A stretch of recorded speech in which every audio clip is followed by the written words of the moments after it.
In 2001, my oldest son was headed off to SUNY Cortland for college, and after all, I hadn't seen him any of his senior year anyway. I was divorced for the second time, so took my 11-year-old son to the last frontier. We moved so I could pastor a little Presbyterian church in East Anchorage. We arrived in Alaska and immediately saw the need to have a dog, because what family doesn't need a dog? So we got Merlin, who was a Swiss mountain dog. Now, Swiss mountains are very similar to Burmese, but don't have as much hair. Merlin had a blue eye and a brown eye, hence the Merlin name. And Merlin was strong and wild and just oozed the Alaska experience, which means that for a single mom and her 11-year-old son, he was a challenge. In our backyard, we had a doghouse, which Merlin loved winter, but we also had a car chain on his collar because Merlin could get out of and away from anything that wasn't, a car tow chain. That was Merle. Cable guy came to our house one day to install our cable. Merlin was usually pretty good with people. Unknown to me, the cable guy was also a rock guitar player by night. As Gary was moving around the house putting wire, he finally came to me and said, "Can you put your dog up?" And I'm thinking, what has Merlin done?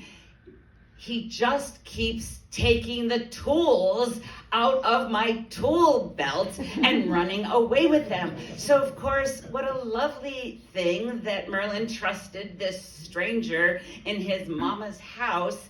And so I think Merlin was playing a little bring the two together kind of story.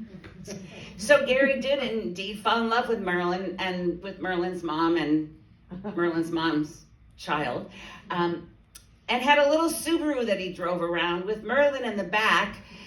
And Merlin's favorite thing to do in the car was to kind of hide inside, and as soon as a car passed by, to lunge out the windows, barking at the top of his lungs. So all over Anchorage, you would see this crazy dog lunging out windows at stop signs and street lights, and sometimes for no reason at all, just barking, barking, barking. That dog later went 4,000 miles from Alaska to Cleveland, barking out the window every step of the way. Oh my God.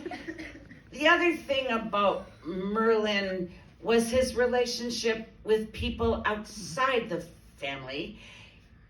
That dog taught me how to skidjore. Who knew that you could get on skis and with a little belt be dragged all over the parks in Anchorage? And if you were a kid on a sled headed downhill when Karen was behind Merle skidjoring, you were coming off that sled and terrified. Although to Merle, it was just a, little knock you over. In the summer, when we would be walking in the lovely parks Anchorage has, if you were going by on a bike and Merlin's mom didn't see you coming, you were not gonna finish that bike ride before you were knocked off. So I apologized and apologized and apologized a lot. Merle also had this relationship with non-movable things. Like, we were so excited somebody down the street was giving away their trampoline, and we brought it into our backyard, carrying it down the street, and Merle loved to jump on that trampoline until he decided eating it was better than jumping on it. And so after chewing all the little tie-down things, he started to eat the actual trampoline itself, or at least chew it up. And so Devin really didn't have that trampoline for very long.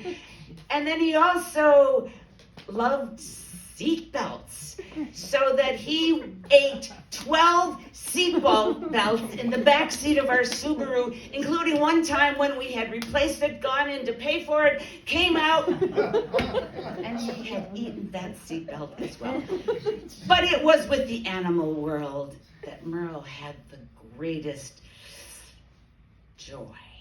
There was a huge moose in our yard, and the moose in Alaska are huge, but he thought he could take them on. And so there was Merle, and there was the moose, and there was Merle, and we are screaming, get in here, get in here, get in here. And he ends up coming into the house just in time for us to close that door on the moose. But there was also the time that we moved to Cleveland on our journey, and Merle had never lived with a really tiny backyard. And Gary didn't tell me till a year later that the very first day we lived there, the neighbor's cat disappeared. And squirrels that fell off the telephone lines. And Skunk when we went to the beach to have him run by Lake Erie. And even one day, a family of possum. He was fierce. But then we moved to Indiana, southern Indiana, and Merle hated southern Indiana.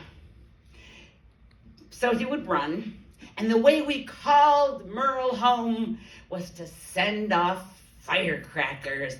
That dog would come from wherever he had disappeared at the sound of the firecrackers. But he hated there was no snow. So we moved to Bradford, Vermont in 2010. And Merle was mellow, and Merle had slowed down. Merle had brought me safely from the wilds of Alaska to the beauty of Vermont, and then said goodbye. And what I can say to you is laughter and stories and gratitude.